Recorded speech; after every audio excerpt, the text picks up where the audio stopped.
Hello guys, നമുക്ക് ഇറാനി പോള നല്ല പെർഫെക്റ്റ് ആയിട്ട് ഉണ്ടാക്കാം. ഇതിന് വേണ്ടി മിക്സിയുടെ ജാർ എടുത്ത് ഇതിലേക്ക് വലിയ സൈസിലുള്ള 4 മുട്ട ഒഴിച്ചു കൊടുത്തിട്ടുണ്ട്. പിന്നെ ഇതിലേക്ക് 2 കപ്പ് പാൽ ഒഴിച്ചു കൊടുത്തിട്ടുണ്ട്.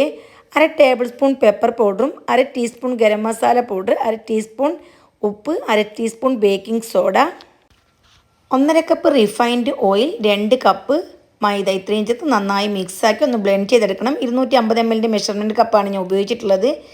നോൺ സ്റ്റിക്കിൻ്റെ പാൻ ചൂടാക്കിയതിന് ശേഷം പകുതി ബാറ്റർ ഒഴിച്ചു കൊടുത്ത് ലോ ഫ്ലെയിമിൽ 5 മിനിറ്റ് കുക്ക് ചെയ്യുക. സൈഡിലാവാത്ത രീതിയിൽ മസാല നിരത്തി കൊടുക്കണം. പഴയ പാൻ ചൂടാക്കി ഈ പാനും കൂടി വെച്ച് കൊടുക്കണം. മസാലയുടെ മുകളിൽ ബാക്കി ബാറ്ററും കൂടി ഒഴിച്ചു കൊടുക്കാം. റൗണ്ടിൽ കട്ട് ചെയ്ത തക്കാളി ഒരു ഭംഗിക്ക് വേണ്ടി വെച്ച് കൊടുക്കണം. അതിൻ്റെ മീതെ കുറച്ച് മസാലയും കൂടി വെച്ച് കൊടുക്കുന്നുണ്ട്. ലോ ഫ്ലെയിമിൽ 35 മുതൽ 40 മിനിറ്റ് വരെ ഒന്ന് കുക്ക് ചെയ്യാം. ലോ ഫ്ലെയിമിൽ തന്നെ തിരിച്ചിട്ട് 2 മിനിറ്റും കൂടി ഒന്ന് ബേക്ക് ചെയ്തെടുക്കണം. സോഫ്റ്റും ടേസ്റ്റുമായിട്ടുള്ള ഇറാനി പോള റെഡി.